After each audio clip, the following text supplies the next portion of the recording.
Hello every one, എന്തുണ്ട് വിശേഷം? സുഖമായിരിക്കുന്നല്ലോ അല്ലേ? അപ്പം എന്താ, ഞങ്ങൾ 3 പേരും കൂടെ ഇന്ന് ഒന്ന് വെളിയിലോട്ട് പോകാമെന്ന് എഴുതിയിരിക്കുകയായിരുന്നു കേട്ടോ. അപ്പോൾ ഇത് കഴിഞ്ഞ ഞായറാഴ്ച എടുത്ത വീഡിയോ കേട്ടോ. ഇടാനായിട്ട് നല്ലതുപോലെ വൈകിയെന്നറിയാം, പക്ഷേ എന്തായാലും എടുത്ത് വെച്ച് സ്ഥിതിക്ക് കാണിക്കണമല്ലോ നിങ്ങളെയും കൂടെ.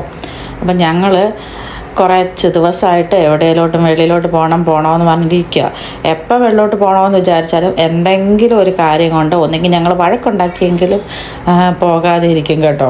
അങ്ങനെ ഇന്ന് എന്തായാലും വഴക്കുണ്ടാക്കണ്ട, അല്ലെങ്കിൽ വേറെ പ്രോബ്ലംസ് വേറൊന്നും കുഴപ്പമില്ലാതെ പോകാം എന്ന് കരുതിയിട്ട് ഞങ്ങൾ എന്തെടുത്തു, കോർഫക്കാൻ പോകാനായിട്ട് ഇറങ്ങി. എപ്പോഴും ഉള്ളൊരു ഡെസ്റ്റിനേഷനായി കോർഫക്കാൻ. പക്ഷേ അരുൺ പിന്നെ പറഞ്ഞു, എടാ നമുക്ക് ഈ കോർഫക്കാൻ വിട്ടുപിടിച്ച് വേറെ ഏതെങ്കിലും സ്ഥലം ഒന്ന് നോക്കിയാലോ എന്ന്.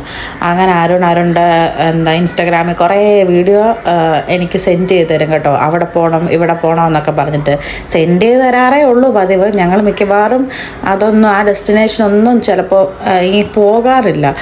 പോകുന്നതൊക്കെ പിന്നെ ഫുഡൊക്കെ തേടി എവിടെയെങ്കിലുമൊക്കെ പോയാലും ഇങ്ങനെ ഔട്ടിങ്ങിന് പോകാറില്ല കേട്ടോ. അങ്ങനെ ഈ തവണ എന്തായാലും രണ്ടും കൽപ്പിച്ച് പോകാമെന്ന് വിചാരിച്ചങ്ങ് പോയി കേട്ടോ.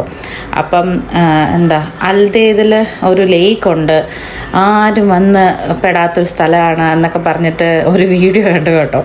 എന്തായാലും അവിടേക്ക് പോകാമെന്ന് കരുതി. പക്ഷേ പോകാൻ ലൊക്കേഷൻ എന്ന് പറയുന്ന സാധനം മര്യാദയ്ക്ക് കിട്ടുന്നില്ല. പിന്നെ ആ കണ്ട വീഡിയോ സൂം ചെയ്ത് പോസ്റ്റ് ചെയ്ത് ഒക്കെ കുറേ തവണ നോക്കിയാണ് അവിടെ എത്തിയത് കേട്ടോ. എന്തായാലും എത്തിയത് വെറുതെ ആയില്ല, നല്ല സ്ഥലമായിരുന്നു കേട്ടോ. നല്ല ഒരു ഡെസേർട്ടിൻ്റെ നടുക്ക് ഒരു ലേക്ക് കേട്ടോ. നല്ല രസമാണ് കേട്ടോ കാണാൻ. പിന്നെ അതിനകത്തോട്ട് ഇറങ്ങരുത്, സ്വിം ചെയ്യരുത് എന്നൊക്കെ വാർണിംഗ് ബോർഡൊക്കെ എഴുതി വെച്ചിട്ടുണ്ട്. നല്ല ആഴമുണ്ട് എന്നൊക്കെ പറഞ്ഞിട്ട്. എന്തായാലും നമ്മൾ ഇറങ്ങാനൊന്നും ഉദ്ദേശിക്കുന്നില്ലല്ലോ. അവിടെ ചെന്ന് കുറേ നേരം കുറേ ഫോട്ടോസും വീഡിയോസും ഒക്കെ എടുത്ത് ഭംഗിയൊക്കെ ആസ്വദിച്ച് പിന്നെ ഓഫ് റോഡിങ് ചെയ്യാൻ പറ്റിയ സ്ഥലമാണ് കേട്ടോ. എന്തായാലും ഓഫ് റോഡിങ് ഒക്കെ ചെയ്ത് ഞങ്ങളങ്ങ് ആകെ എൻജോയ് ചെയ്തു കേട്ടോ. പക്ഷേ നമുക്ക് ഈ വഴിയെ പറ്റിയൊന്നും കൂടുതൽ വലിയ ധാരണയൊന്നും ഇല്ലല്ലോ. പിന്നെ നോക്കി കണ്ടും ഒക്കെ പോയി അവിടെ ചെന്ന് കഴിഞ്ഞിട്ട് നമുക്ക് ഒരു സെക്ഷൻ എത്തുമ്പം അവിടെ നമുക്ക് വണ്ടി നിർത്തി ഇറങ്ങാം കേട്ടോ. അവിടെ എല്ലായിടത്തും വണ്ടി നിർത്തി ഇറങ്ങാം, പക്ഷേ ലേക്കുമായിട്ട് ചേർന്ന് നടക്കുന്ന ഒരു ഇതുണ്ട്, അവിടോട്ട് ഇറങ്ങാം. അവിടെ ഇഷ്ടംപോലെ താറാവുകളുണ്ടായിരുന്നു. അപ്പം അതിനെ കാണാനായിട്ട് മിതുക്കുട്ടി ഫസ്റ്റ് ടൈം കാണുക. അപ്പോൾ അതിൻ്റെ പുറകെയായിരുന്നു മിതുക്കുട്ടി. പക്ഷേ എന്നാ പറ്റിയെന്ന് വെച്ചാൽ ഈ കുഞ്ഞു താറാവുകളൊക്കെ മിതുക്കുട്ടി അടുത്തോട്ട് ചെല്ലുമ്പം അത് ഓടി വെള്ളത്തിനകത്ത് ഇറങ്ങും. മിതുക്കുട്ടി ഇച്ചിരി ഇങ്ങോട്ട് മൂവ് ചെയ്യുമ്പം അത് വീണ്ടും വന്ന് കയറി. ഇത് തന്നെയായിരുന്നു പരിപാടി കേട്ടോ. എന്തായാലും അവന് നല്ലതായിട്ട് എൻജോയ് ചെയ്തു. പിന്നെ ഇതിനെയൊക്കെ പിടിക്കണമെന്ന് പറഞ്ഞിട്ടായിരുന്നു മിഥുവിൻ്റെ പരിപാടി. പക്ഷേ എനിക്ക് പേടിയായിരുന്നു കേട്ടോ, ഇതങ്ങനെ കൊത്തുമോ എന്നറിയത്തില്ലല്ലോ. പക്ഷെ ഒന്നും ചെയ്തില്ല കേട്ടോ. അടുത്ത് ചെന്ന് നിന്നിട്ട് പോലും ഒന്നും ചെയ്തില്ല. പിന്നെ ഹോഴ്സ് റൈഡിങ് ഉണ്ടായിരുന്നു അവിടെ. പിന്നെ കുറേ പട്ടികളെ കൊണ്ടൊക്കെ കുറച്ച് പേരൊക്കെ വന്ന് അതിനെ ഓടിക്കുകയോ ഉണ്ടൊക്കെ ചെയ്യുന്നുണ്ടായിരുന്നു. നല്ല രസമായിരുന്നു കാണാൻ കേട്ടോ.